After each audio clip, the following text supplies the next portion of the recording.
Kita hidup di era persaingan tanpa batas. Kecemasan bahwa, jika aku tidak mengambil bagianku, aku akan tertinggal, membuat kita selalu merasa tegang. Menarik garis tegas untuk tanahku, uangku, hakku, dan menjaga agar tidak ada yang melintasinya seolah menjadi hukum bertahan hidup di dunia ini.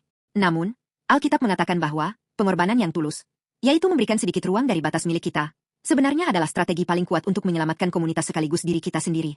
Suku Yehuda menerima wilayah yang sangat luas. Di sisi lain, suku Simeon lemah dan tidak bisa mendapatkan bagian mereka dengan layak. Saat itulah terjadi hal yang luar biasa. Suku Yehuda melepaskan sebagian tanah mereka dan memberikannya kepada suku Simeon. Milik pusaka Bani Simeon diambil dari bagian Bani Yehuda, karena bagian Bani Yehuda itu terlalu besar bagi mereka. Sebab itu Bani Simeon menerima milik pusaka di tengah-tengah mereka.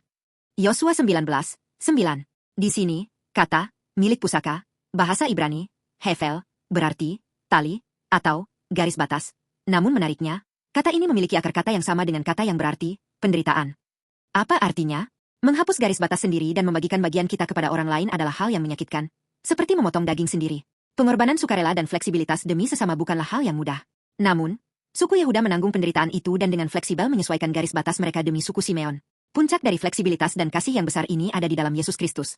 Meskipun ia adalah Allah, ia tidak mempertahankan hak-hak surgawinya, melainkan datang dalam rupa manusia yang paling miskin dan rendah.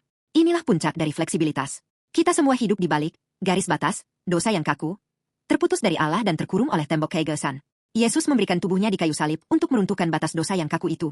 Salib adalah peristiwa yang meruntuhkan tembok pemisah antara Allah dan kita. Kebangkitan adalah peristiwa di mana ia sepenuhnya menaklukkan batas kematian yang tidak pernah bisa dilewati manusia. Bukan dengan paksaan, melainkan dengan fleksibilitas kasih dan belas kasihan, Yesus membuka pintu maut dan membuka jalan kehidupan bagi kita untuk hidup bersama selamanya. Saudara-saudaraku yang terkasih, jika Anda sedikit membuka kepalan tangan yang erat, kehidupan baru akan mengalir melalui celah itu. Daripada merasa cemas di balik batas, milikku, terimalah terlebih dahulu kasih Yesus yang telah meruntuhkan semua batas demi Anda.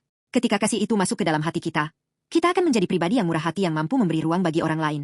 Saya memberkati Anda agar, berkat kebersamaan, di dalam Yesus memenuhi hidup Anda.